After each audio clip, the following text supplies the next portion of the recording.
Imagine you wake up. The sun is still low on the horizon. The air smells like baking bread, warm olive oil, and the salt rising from the Tyrrhenian Sea just beyond the city walls. You hear the clatter of horseshoes on stone streets outside, the cry of a vendor announcing fresh fish, the laughter of someone at the food counter around the corner. The city around you pulses, alive, loud, perfectly normal. You are in Pompeii, and it is morning. It is August 24th in the year 79 AD. You do not know and you cannot know that this is your last morning, that in less than 24 hours, everything you know will vanish beneath a mountain of ash, pumice stone, and superheated volcanic gases. That the mountain you look at every single day from your window, the one your parents called the Fertile Mountain, the one whose volcanic soil produced the finest grapes and olive oil in the entire region, is about to bury you alive. And the most disturbing part of all this is that you are going to go on with your morning as if nothing is wrong. You're going to eat your bread. You're going to talk to your neighbor. You're going to complain about the heat. You might even plan what you're going to do later that afternoon. Because the day begins exactly like every other day. Because there is no obvious sign that the end has come, or almost no sign. Because if you pay attention, if you truly pay attention, there is something different in the air. Good morning. A faint smell of sulfur that was not there yesterday. The dogs that normally bark in the alley are completely quiet this morning. The public fountains, which usually flow with strong pressure, seem weaker than usual. The ground has been shaking gently for days, but that is nothing new here. Earthquakes are part of life in Campania. The writer Pliny the Younger, who was staying on the other side of the Bay of Naples that day, recorded in his famous letters that the locals did not find the tremors alarming at all because they were simply too frequent to cause any real concern. Life had always gone on. Until that day. Welcome to the time machine. Today you are going to live Pompeii's last morning, hour by hour, detail by detail, from the daily routine all the way to the apocalypse. And when this video ends, you will understand exactly why an entire city stood still while the end was closing in. If you were in Pompeii that morning and felt the ground shaking under your feet, would you run immediately or wait to see what happened? Tell us in the comments, and hit the like button if you think you would have survived. Now, let us go back to that morning. Before we talk about the destruction, you need to understand what was destroyed. Because Pompeii was not a small village. It was a real city. A busy, dense, loud, contradictory city, not so different from any city you know today. Estimates suggest that between 20,000 and 25,000 people lived in Pompeii and the surrounding areas in 79 AD, a metropolis by Roman standards. And when archaeologists began unearthing the city in the 18th century, what they found was absolutely staggering. Not just walls, not just statues or coins. They found a frozen photograph of everyday Roman life, an accidental time capsule that no museum in the world could have built on purpose. There were more than 80 thermopolia in Pompeii. Thermopolia were essentially the Roman equivalent of today's fast food counters, stone bars with built-in containers that kept food warm for passers-by. In 2020, archaeologists excavated one in the Regio 5 district that still had food remains in its pots after 2,000 years. Duck bones, pork, fish, snails. A meal that no one ever came back to collect. There were 30 bakeries producing bread every single day. One of them, recently discovered in the Regio 9 district, had the capacity to bake more than 100 loaves per day and supplied the food counters of the surrounding neighborhood. The bread they made, called panis quadratus, round and divided into 8 equal segments, was found carbonized in the ovens, exactly as it was left on the day of the eruption. 2,000 years later, you can still see the baker's fingerprints pressed into the crust. Think about that for a moment. The fingerprints of someone who lived 2,000 years ago, preserved in the ash of a catastrophe. And there was graffiti. Lots of graffiti. Not noble inscriptions about gods and emperors. Exactly the kind of thing you might scrawl on a wall today. Bad jokes, insults aimed at the neighbor, declarations of unrequited love, political complaints. One of the most famous inscriptions found in Pompeii reads, loosely translated, that a certain Gaius is a slow mule driver. Someone apparently had a grudge and felt strongly enough to carve it into a wall. That person never got to settle that score. Pompeii also had an amphitheater, one of the oldest in the Roman world, capable of seating 20,000 spectators. It had public baths where citizens gathered not just to wash, but to socialize, conduct business, gossip, and debate politics. It had brothels, temples, a forum, a market, a wrestling school, and streets so well designed that you can still walk some of them today. The city even had the ancient equivalent of a road safety system, stepping stones across the streets so that pedestrians could cross without stepping into the water and waste that flowed through the gutters. Those stones were carefully spaced to allow cartwheels to pass between them. Someone engineered that. Someone thought it through. That person is long gone, but the stones are still there. This was a city that worked. A city that had ambitions, problems, beauty, ugliness, wealth, and poverty, all packed into roughly 66 hectares of land. A city with roughly 1,000 years of history behind it, having been founded by the Oscans long before Rome became Rome, and 17 years before that last morning, Pompeii had already survived something terrible. In 62 AD, a massive earthquake devastated the region. Buildings collapsed, the city was badly damaged, but the people of Pompeii rebuilt. They kept going. Some of those repairs had not even been fully completed by the time 79 AD arrived, which is the kind of dark irony that history enjoys serving up with a completely straight face. Now let us talk about the mountain, because Vesuvius was not always the deadly giant we know it to be. In 79 AD, most Romans had no concept of it as a serious volcanic threat. The mountain had been dormant for so long that its slopes were covered in lush vineyards and forest. Did you feel that? Wealthy Romans had villas nestled into those slopes. Farmers worked the land there. The soil was extraordinarily fertile precisely because of the ancient volcanic deposits, and nobody was losing sleep over it. There had been tremors for years. The earth shook occasionally. Sulfurous smells sometimes drifted through the streets. In the weeks before the eruption, activity had been intensifying. Springs and wells in the region had reportedly dried up. Animals were behaving strangely. But in a world without seismology, without satellite monitoring, without any historical memory of what Vesuvius was truly capable of, these warning signs registered as nothing more than the usual quirks of living in Campania. Nobody knew what was coming. And even if they had suspected something, the scale of what was about to happen would have been impossible to imagine.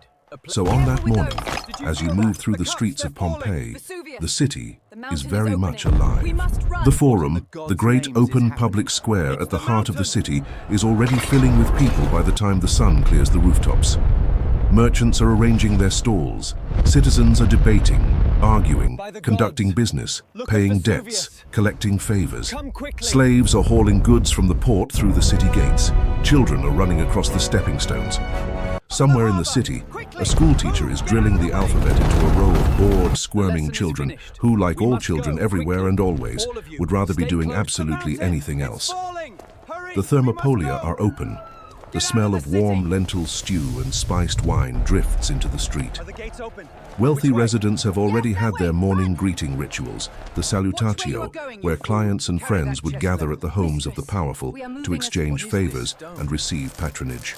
The city's social machinery is running exactly as it always has. If you were to walk through Pompeii that morning, what you would notice first is how familiar everything feels in a strange way. The commercial noise, the social stratification written into every building and every face, the daily management of small worries and large ambitions.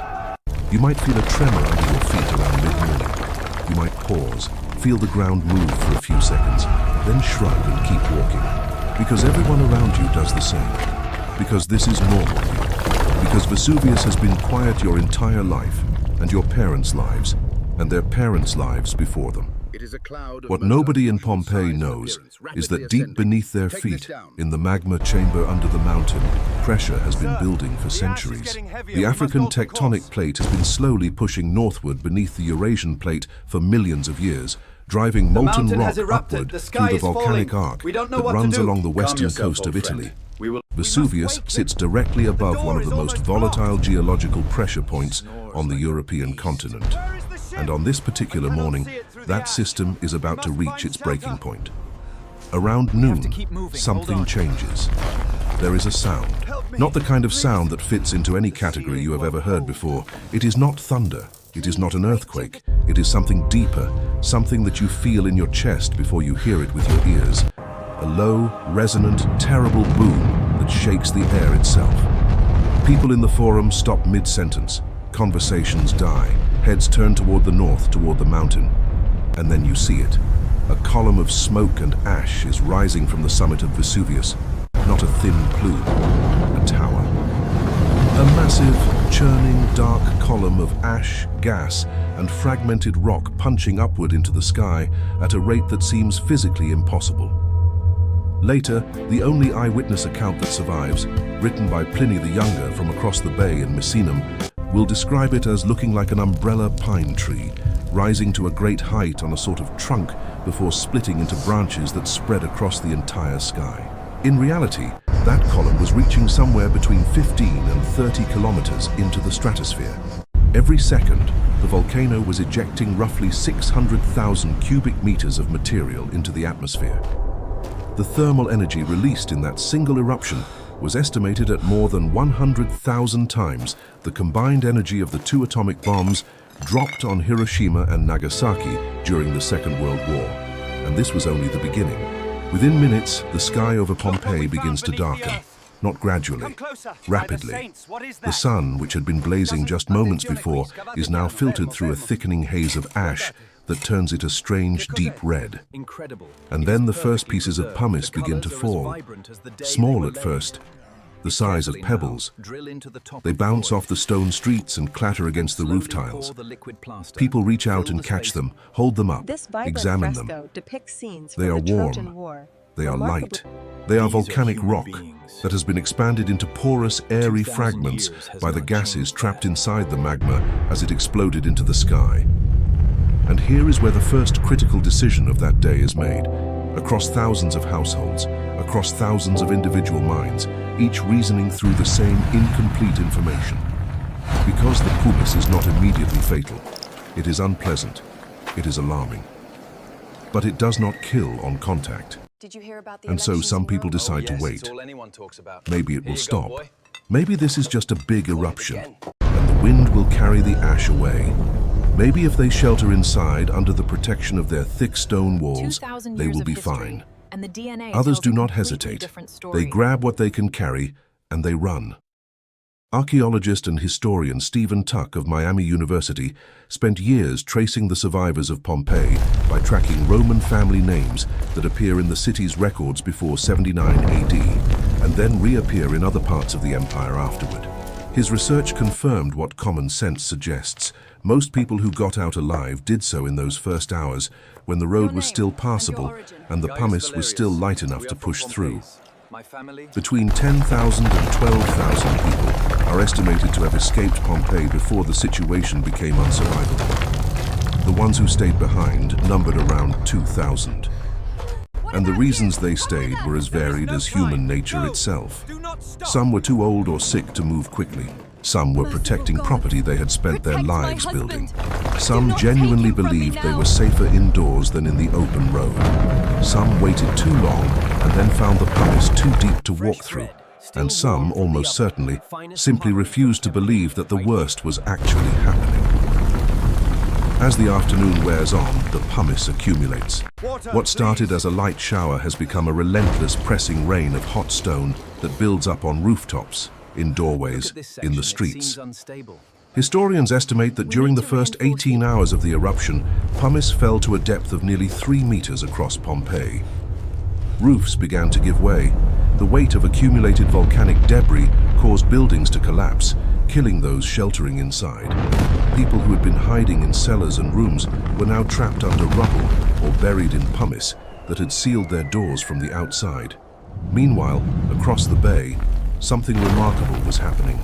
Pliny the Elder, one of the most famous intellectuals of his era, a man who had written 37 volumes of natural history and commanded the Roman fleet at Misenum, was watching the eruption column from a distance when a note arrived from a personal friend stranded near the base of the volcano, begging for rescue. Without hesitation, Pliny ordered his warships to sea. He was 55 years old, overweight, and severely asthmatic. He did not turn back. He sailed toward the eruption. As his ships approached the coast near Herculaneum and Stabiae, they encountered falling pumice and rocks raining down from the sky. The helmsman urged him to turn around. According to his nephew's account, Pliny simply replied, "Fortune favors the brave," and kept going. He made it to shore and spent the night at the home of a friend named Pomponianus, sleeping so soundly that his companions could hear him snoring through the walls of the house as ash piled up around the building. The next morning, as conditions became catastrophic, he went outside with the others attempting to escape and collapsed on the beach, overwhelmed by the toxic gases. His body was found 2 days later. He never made it back, but his ships may have saved hundreds of people along the coast. Now we arrive at the moment that changed everything, the moment that separated the eruption from the extinction. At approximately 7 in the morning on August 25th, the eruptive column, which had been towering into the stratosphere for nearly 18 hours, began to collapse under its own weight. When a Plinian eruption column collapses, it does not simply fall back down as ash and rock. It transforms. The collapsed material, mixed with superheated gas and traveling at enormous speed, becomes a pyroclastic current, an avalanche of fire, gas, ash, and fragmented rock that races across the ground at speeds of over 200 kilometers per hour and reaches temperatures between 300 and 500 degrees Celsius. Nothing in its path survives.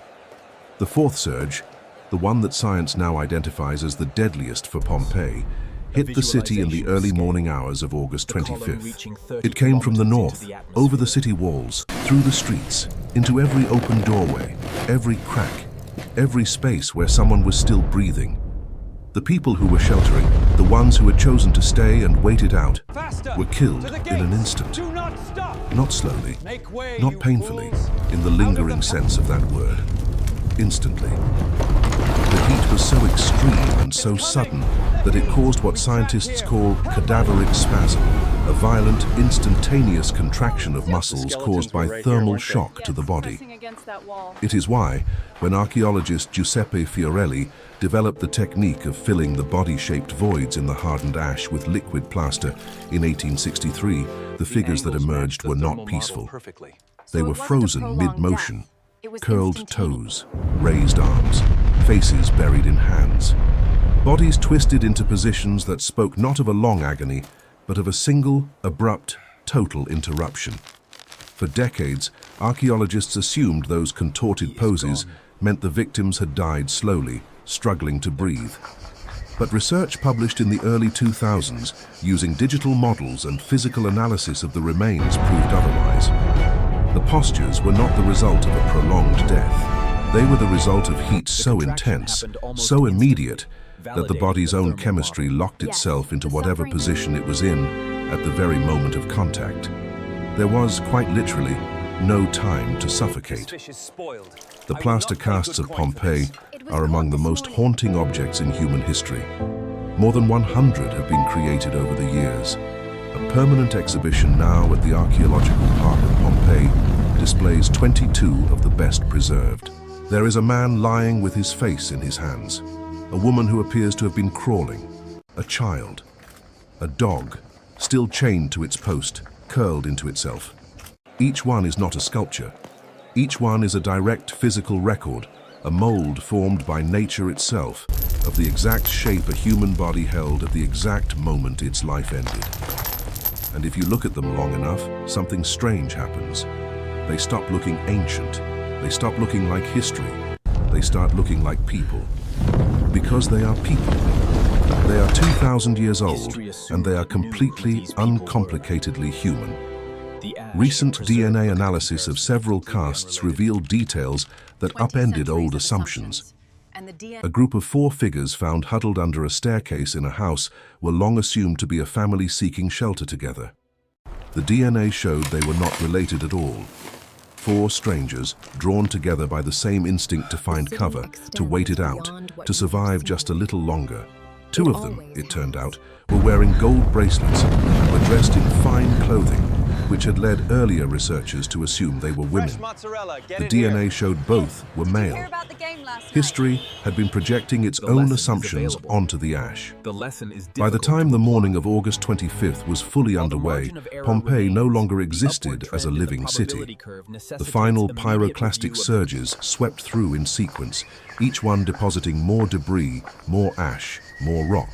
By the time the eruption finally ceased, sometime in the late afternoon or evening of August 25th, the city was buried under more than 6 meters of volcanic material.